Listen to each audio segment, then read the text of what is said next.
जो वस्तु हमें अति प्रिय होता है अक्सर विनाश के सूत्र उसी से पाए जाते हैं। नमस्कार, मैं Rahul Thakur unique business story पे आपका फिर से स्वागत करता हूँ। चलिए आज की बात करेंगे। हमें किसी भी वस्तु से या किसी भी व्यक्ति से अति प्यार मत करना चाहिए, क्योंकि अति जहाँ होता है वहाँ अक्सर विनाश ही पाए जाते हैं। किसी भी काम को हमें अति नहीं करना चाहिए, ना किसी को अत्यधिक पीड़ा दे, ना किसी को अत्यधिक सुखी दे, न किसी को ज्यादा दान करे, न किसी को ज्यादा सम्मान करे।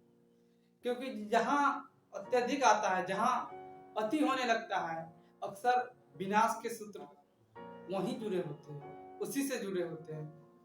वो उस कार्य से जुड़े होते हैं, उस व्यक्ति से जुड़े होते हैं, या उस समाज से जुड़े होते हैं, जहां हमें लगता है कि और जहां आता है ये और विनाश का कारण ही बनता है। कहीं ना कहीं ये हमें बर्बाद कर देता है। जहां हमें लगता है कि हम अत्यधिक किसी को दान दे रहे हैं, तो अत्यधिक दान देने से हमें ऐसा लगता है, लेकिन कभी जिसे हम दान दिए हैं वही हमें तबाह भी कर देता है। यानी कि हमें किसी भी काम में अति नहीं करना चाहिए। अति करने से बहुत गंभीर इसका परिणाम भुगतना पड़ता है। जैसा होता चला आया है, आप इतिहास में देख सकते हैं कि जिन्होंने अति काम में किया है, जिन्होंने अपने रुचि में अति लाया है, उनकी रुचि अक्सर विनाश में ही खत्म हो गए।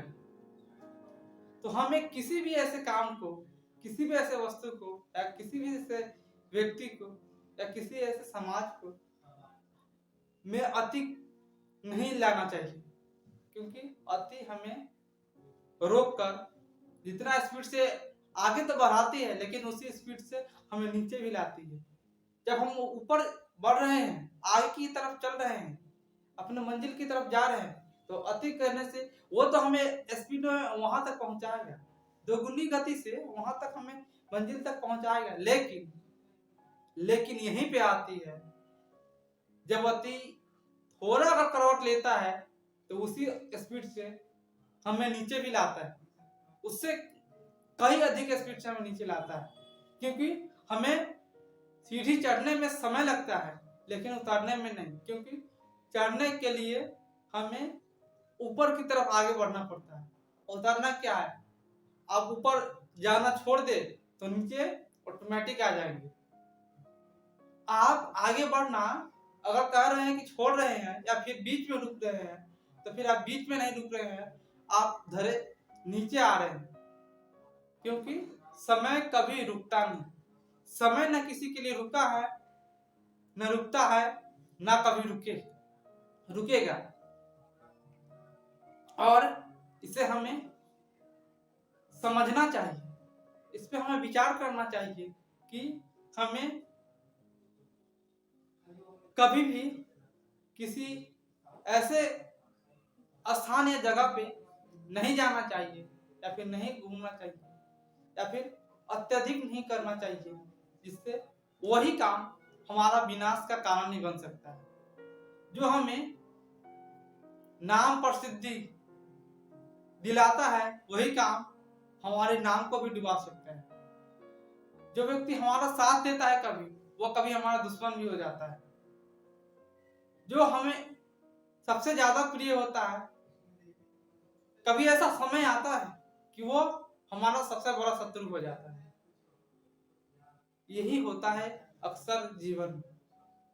तो अपनी अंदर की बातों को आप बाहर मत बताएं, क्योंकि कभी ऐसा समय आएगा जो आपका सबसे बड़ा मित्र है वो कभी सबसे बड़ा दुश्मन भी बन जाएगा, और आपकी आपकी सारे राज को जानकर आप पे फिर ऐसा हमला करेगा कि आप उठ नहीं पाएंगे।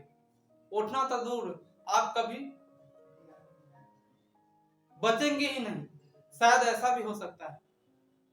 तो अपनी गोपनीय बातों को किसी के न बताएं और ना किसी के सामने अपने रहस्य को खोलें, क्योंकि चाणक्य नीति भी यही कहती है कि अपने